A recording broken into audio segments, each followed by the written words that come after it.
So let's move on to our next one, talking about pro tools that you can use to run your business remotely while working from home.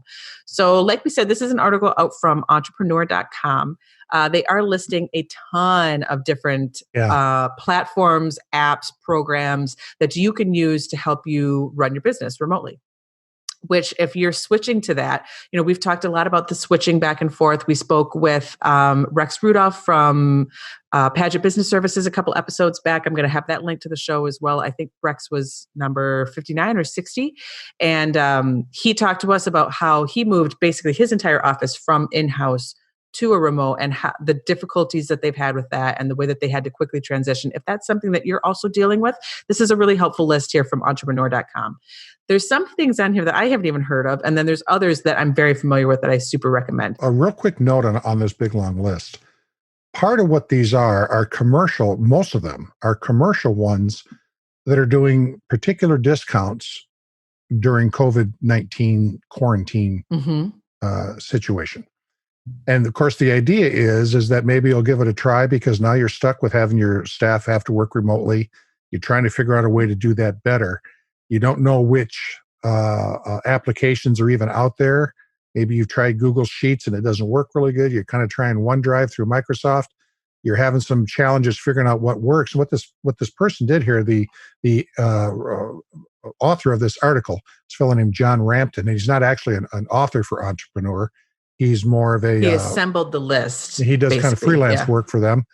And so it's kind of an opinion piece, if you want to think of it that way. But he assembled this big, long list of all these different options. And a lot of them, again, are discounted, but the discount's going to go away. Or they're free, but the free is going to go away. The people who are offering it is as a public service, which is terrific. But the idea is to get you used to using it. The idea is to get you a member of the business. Yes, yeah, exactly. Which is okay. But he kind of broke down a whole bunch of these, what they're good for. And so if you're thinking, well, I could probably use some of that. And this is the kind of thing you could spend an afternoon on and going through and maybe gather up, okay, this could help my company, this may not. Calendar is a piece of software that the author actually developed, and it's kind of neat. It's a not just scheduling, it's also a way to kind of schedule your day and schedule your tasks. So not just an appointment, a meeting appointment at 9 a.m. Wednesday, but I'm going to spend this block of time doing this or that. It's for time blocking, exactly, yeah, which is a productivity hack, essentially.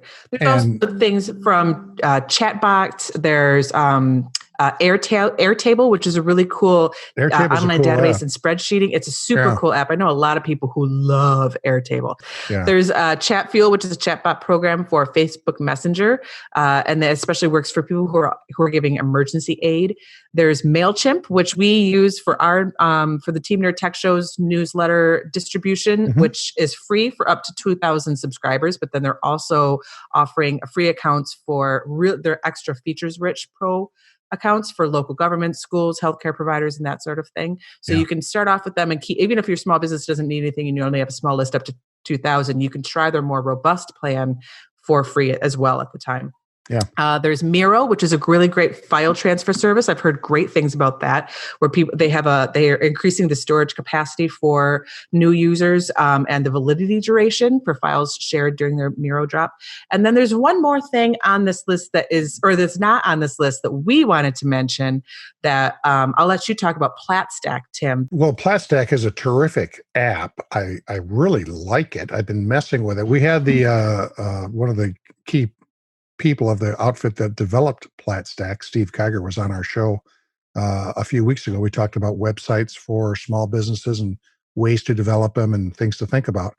And one of the things that he told us about was this PlatStack, which they've been developing. And a PlatStack is a way for you to gather up. It's a platform stacking. That's where the PlatStack comes from. Way to kind of gather up links and documents and all keep things together for a particular subject. And it's a neat piece of software. So we're going to add that into our link here because this big long list from Entrepreneur did not have PlatStack. We kind of thought it maybe, it deserved a spot. Yeah.